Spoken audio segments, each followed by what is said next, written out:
Continuando con el género dramático, los subgéneros, hoy vamos a trabajar con la comedia, que la comedia, a diferencia de lo que va a ser el género, o el subgénero más bien de la tragedia, la comedia va a ser la contraparte de este género de la tragedia, porque si decíamos que el género, la tragedia era más, digamos, religioso, con un aspecto mucho más moralizante, que hasta en las representaciones la gente se quedaba quieta, se asombraba de las representaciones trágicas griegas, y que a lo largo de la historia de la humanidad pues se han dado cuenta que las tragedias son valoradas con mucho más amplitud, más allá de lo que tenga que ver con el dolor y el sufrimiento de las personas o de los personajes sobre un tema en específico. ¿Por qué? Porque se relacionan o se reflejan con respecto a las diferentes problemáticas que podemos tener nosotros como personas reales, con representaciones, con ciertas tragedias que llevan los personajes cargando. Eh, es así como la tragedia se convierte en un aspecto más moralizante, pero en el caso de la comedia va a suceder algo muy contrapuesto. ¿Por qué? Porque la comedia, si lo entendemos así, Aristóteles escribe 3 libros, de los cuales esos 3 libros, uno tiene que ver este, con la comedia, ¿no? De alguna manera un filólogo italiano llamado Umberto Eco pues trata ese tema sobre la comedia, este que trabajó Aristóteles en algún momento, y que dentro de las abadías de la Edad Media relata el texto de Humberto Eco, que se llama o se titula El nombre de la rosa, y que dentro de ese texto literario habla acerca de este apartado de la comedia, donde las deformidades, los gestos, las risas, las facciones, el cambio de facciones, nos lleva a cambiar ciertos dinamismos en nuestros gestos. Y es entonces para los monjes del medioevo pues pensaban y creían que eso era demoníaco, ¿no? Que la comedia era algo este pagano, que era el momento en que nosotros reíamos era como estar en contacto con un ser malífico, pero no era así, ¿no? Entonces, eso es lo que se pensaba en la Edad Media sobre la comedia, pero realmente la comedia surge en Roma, con el Imperio Romano. Eh, si decimos que la tragedia es para Grecia el aspecto más importante, para los romanos el aspecto más importante en el aspecto de la literatura va a ser la comedia, porque la comedia va a moralizar a las personas de una manera muy distinta, ¿eh? ¿Por qué? Porque la intención que tiene el autor en escribir una comedia pues es brindar esparcimiento al público, generar enredos, pequeños relaciones de capa y espada, donde la actitud reflexiva también se vuelve a enfrentar, pero de una manera muy burlesca, donde se rechazan los vicios humanos como la avaricia, la ambición, la gula y todos esos aspectos, esos vicios humanos que a veces nos deforman y que nos llevan a tener en cuenta ciertas calamidades en nuestro cuerpo humano, ¿no? Por eso los temas eran esos, debilidades humanas convertidas en vicios humanos. ¿Para qué? Para provocar dentro de la oposición del sujeto una sociedad mucho más constructiva. Sin embargo, o sea, atacaban los vicios humanos a través de la risa, ¿no? Así como que, a ver, búrlate de lo que te estoy diciendo, pero realmente eso es lo que eres. Y entonces es cuando les caía el 20 a la gente, ¿no?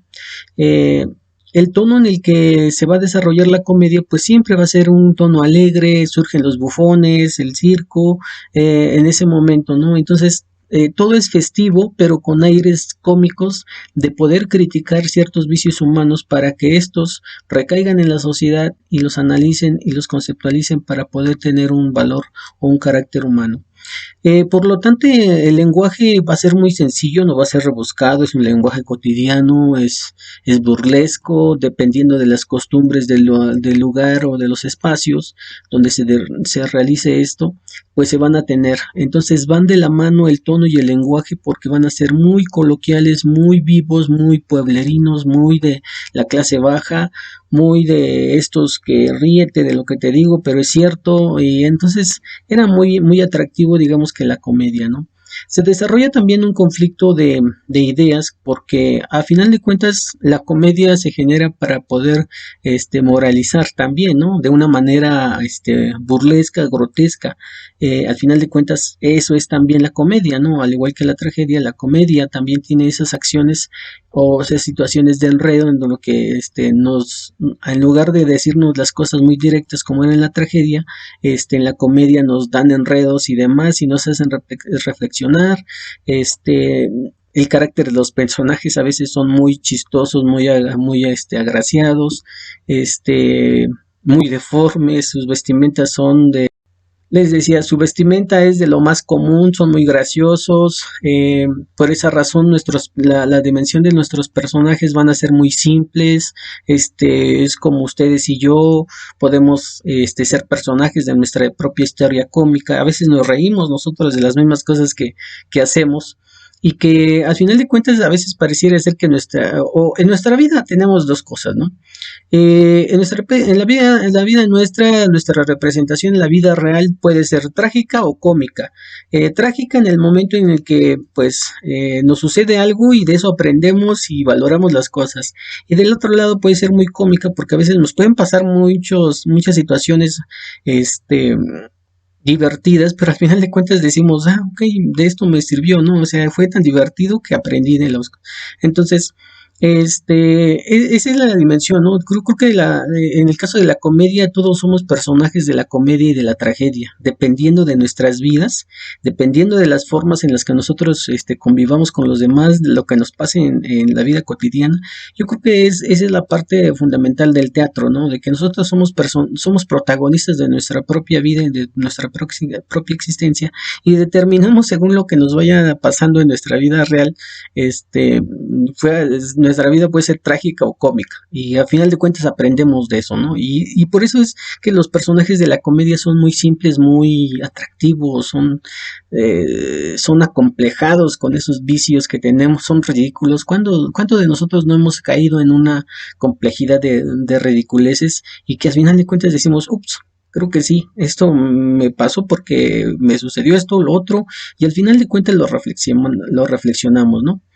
Y para eso los personajes no son tan grotescos en el momento, ¿no? Pueden ser tan simples y sencillos que al final de cuentas, ¿no? Por ejemplo, Buscando a Godot tiene dos personajes, muy simples y que al final de cuentas del teatro del absurdo estoy hablando con respecto a Beckett, son muy chistosos y al final de cuentas tienen una carga reflexiva filosófica muy fuerte. Si lo pueden leer es Esperando a Godot de Samuel Beckett, es pertenece al teatro del absurdo y verán que es tan simple y tan sencillo entender la filosofía de la posmodernidad. Pero bueno, terminando con nuestra resolución del conflicto, a medida que las acciones se van desarrollando, porque la comedia tiende mucho a enredar las cosas y a confundirnos, y al final nos da un final feliz, pero ya después de que nos enredó y nos hizo complicada la vida, y al final todavía nos quedamos riendo de las cosas que nos contó, ¿no? Entonces entonces entendemos que la comedia son un reflejo de los vicios humanos que promete enmendarse. Sí, o sea, al final de cuentas, no todo es tragedia, no todo es... Podemos salvar al mundo sin necesidad de estar, digamos, dolientes de las situaciones que nos pasen. La vida es felicidad y entonces si hay que enfrentar la vida, pues hay que enfrentarla con sonrisas, ¿no? Con sonrisas que nos digan qué es lo que debemos de hacer para solucionar las cosas. Y esas serían las características de la comedia. Ahora, para entender todavía un poquito más este tema a fondo, les pido que vayan a su libro y en su libro, olviden esto que estoy trayendo, olviden su libro, este, eh, olviden su libro, lean o denle lectura al fragmento de La Cueva de Salamanca, que es un entremés. Entremés, recuerden que es una pieza teatral, pertenece a los subgéneros menores del texto dramático. El entremés es una representación de este muy cómica, sí, es La Cueva de Salamanca, es también una comedia. Un tranvía llamado Deseo también lo van a leer. Entonces, de tal forma que eh, van a leer los dos y van a contestar los ejercicios o los cuestionamientos que vienen en las páginas de la 108 a la 110. Son dos textos, son pequeños, son fragmentos. Este, y eso es con lo que vamos a estar trabajando. ¿Sí? Y eso sería todo por el día de hoy, chicos. Entonces, gracias.